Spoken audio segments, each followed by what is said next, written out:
titre de l'actualité ce 30 juin, la Somalie a fixé ce mardi au 10 octobre prochain l'élection de son président. Le report de ce scrutin avait provoqué ces derniers mois l'une des pires crises politiques récentes dans le pays. Le leader du mouvement indépendantiste pro-Biafra Nnamdi Kanu a été arrêté. Il est apparu devant une cour de justice d'Abuja qui a autorisé sa détention jusqu'à l'ouverture de son procès pour terrorisme le 26 juillet prochain. Et puis le Parlement français a adopté ce mardi un projet de loi ouvrant la procréation médicalement assistée à toutes les femmes, épilogue de 2 années de travaux émaillés d'affrontements.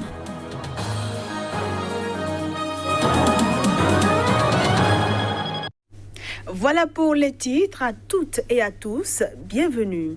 La Somalie a fixé ce mardi au 10 octobre l'élection de son président. Un scrutin dont le report avait provoqué ces derniers mois l'une des pires crises politiques récentes dans cet état instable de la Corne de l'Afrique.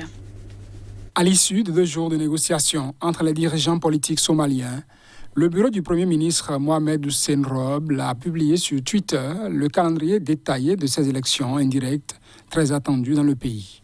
La date de l'élection présidentielle de la République fédérale de Somalie sera le 10 octobre 2021. La cérémonie de prestation de serment des nouveaux membres du Parlement et l'élection des présidents des 2 chambres auront lieu en septembre 2021 comme prévu. Mi-avril, la prolongation pour 2 ans du mandat du président Mohamed Abdoulaye Mohamed dit Farmajo, qui avait expiré le 8 février, avait mené à de violents affrontements à Mogadiscio, menaçant la fragile équilibre sécuritaire de ce pays meurtri par le souvenir de la guerre civile. Début mai, dans un geste d'apaisement, Farmajo a finalement chargé Robles d'organiser des élections dans les meilleurs délais. Un mois plus tard, évoquant un jour historique, le gouvernement avait annoncé, après consultation avec les leaders des régions de cet État fédéral, la tenue 60 jours plus tard des élections. Elles démarreront donc le 25 juillet avec les élections au Sénat, puis se poursuivront par celles de la Chambre basse, la Chambre du peuple, entre le 10 août et le 10 septembre. Selon le complexe système électoral somalien, des délégués spéciaux investis par une myriade de clans et de sous-clans choisissent les parlementaires qui eux-mêmes désignent le président. Les parlementaires se réuniront pour élire le chef de l'État le 10 octobre. La Somalie n'a pas tenu d'élection directe et universelle depuis 1969, année où le dictateur Siad Barre a pris le pouvoir par la force. Au terme de près de 4 ans de cavale, le leader indépendantiste biafrais Nnamdi Kanu a été arrêté dans un lieu inconnu. Il a été ramené au Nigeria où il a comparu ce mardi. Le leader du mouvement indépendantiste pro-Biafra, Nnamdi Kanu, a été arrêté ce mardi. La nouvelle de son arrestation a été annoncée par les autorités nigérianes. Un avocat de Nnamdi Kanu a confirmé son interpellation. Il a été appréhendé dimanche et ramené au Nigeria selon le procureur général du pays. Disparu depuis une descente de l'armée à son domicile en octobre 2017, alors qu'il était en liberté sous caution, Nnamdi Kanu a été présenté ce mardi devant la justice, qui a autorisé son incarcération et annoncé que son procès pour terrorisme se tiendra le 26 juillet prochain. Il avait déjà été arrêté en 2015 pour trahison et emprisonné pendant plus d'1 an.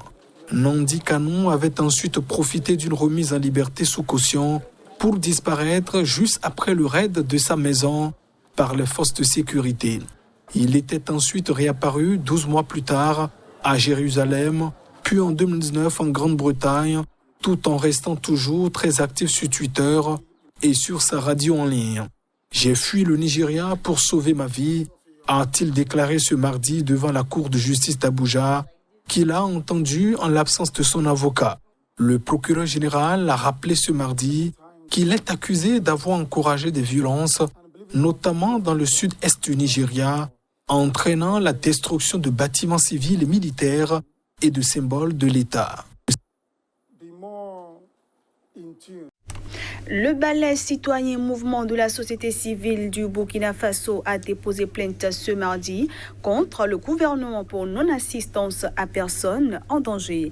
Les accusations remontent à l'attaque de Solane dans le nord-est, ayant fait au moins 132 morts début juin. Le balai citoyen a déposé sa plainte auprès du procureur du Faso, près le tribunal de grande instance de Ouagadougou, évoquant la situation sécuritaire préoccupante dans notre pays, selon un communiqué transmis à l'AFP. Le mouvement met plus particulièrement en avant l'attaque de Solan.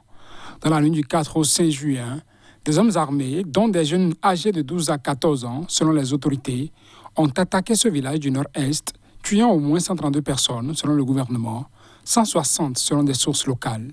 Ce massacre, qui a provoqué une vive émotion, constitue l'attaque la plus meurtrière au Burkina Faso depuis le début des violences djihadistes en 2015.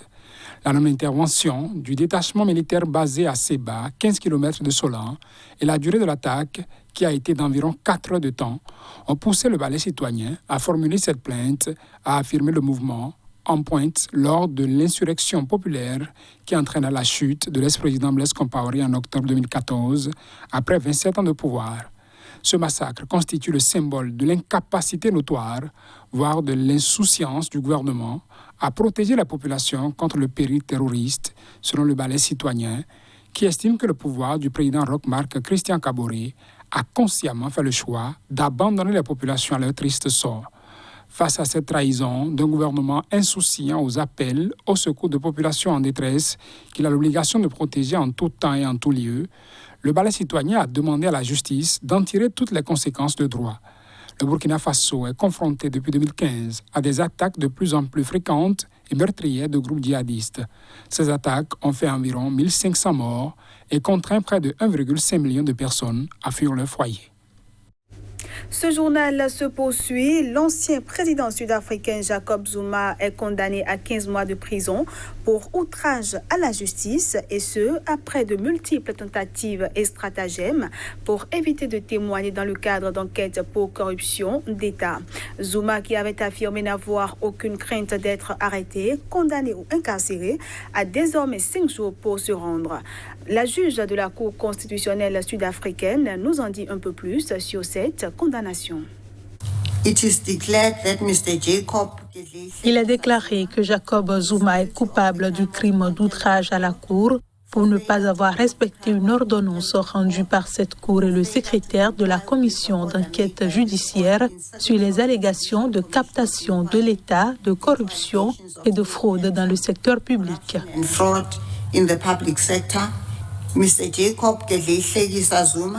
Il est ordonné à Jacob Zuma de se soumettre à la police sud-africaine, au poste de police de Kandla ou au poste de police centrale de Johannesburg dans un délai de 5 jours civils à compter de la date de la présente ordonnance.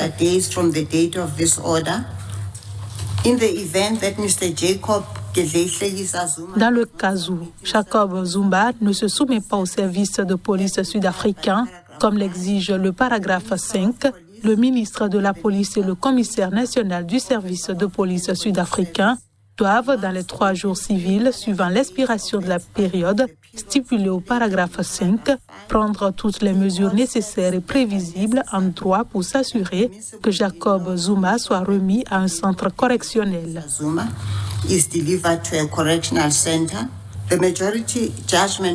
Le jugement majoritaire ordonne une peine d'emprisonnement sans sursis pour une période de 15 mois. Et puis, avancée sociétale majeure pour les uns, passage en force pour les autres. Le Parlement français a adopté ce mardi un projet de loi ouvrant la procréation médicalement assistée à toutes les femmes, épilogue de 2 années de travaux émaillés d'affrontements. L'extension de la PMA aux couples de femmes et aux femmes célibataires, promesse de campagne du président Emmanuel Macron, est attendue depuis des années en France par les associations LGBT notamment, et a été combattue par certains mouvements conservateurs. Au terme de près de 2 ans de débats parlementaires, la loi a été validée par 326 voix contre, 115 et 42 abstentions. Par-delà les clivages partisans, le gouvernement table sur de premiers parcours de PMA dès la fin de l'été de premiers enfants conçus, ainsi avant fin 2021. Plusieurs pays européens offrent déjà la possibilité à des couples de femmes et des femmes célibataires d'avoir recours à la PMA. La Suède, la Finlande, le Danemark, la Grande-Bretagne et l'Irlande, le Benelux, ainsi que l'Espagne et le Portugal. En France, le soutien de l'opinion à l'ouverture de la PMA augmente au fil des années. 67% des Français y sont désormais favorables, selon un récent sondage IFOP pour l'Association des familles homoparentales. C'est un beau jour pour notre pays, a salué mardi le ministre de la Santé Olivier Véran, qui s'est félicité d'un engagement tenu au terme de quelques 500 heures de débat au Parlement. Un recours auprès du Conseil constitutionnel de députés de droite notamment pourrait cependant retarder de quelques semaines la promulgation de la loi. C'est 9 ans de gestation et un accouchement dans la douleur selon l'Inter-LGBT, Fédération d'associations lesbiennes, gays, bi et trans.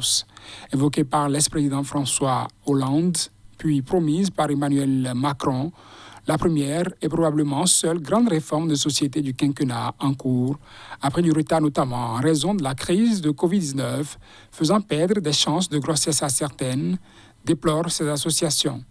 À l'inverse, le mouvement conservateur Manif pour tous dénonce un passage en force avec le refus systématique de toute modification du projet initial.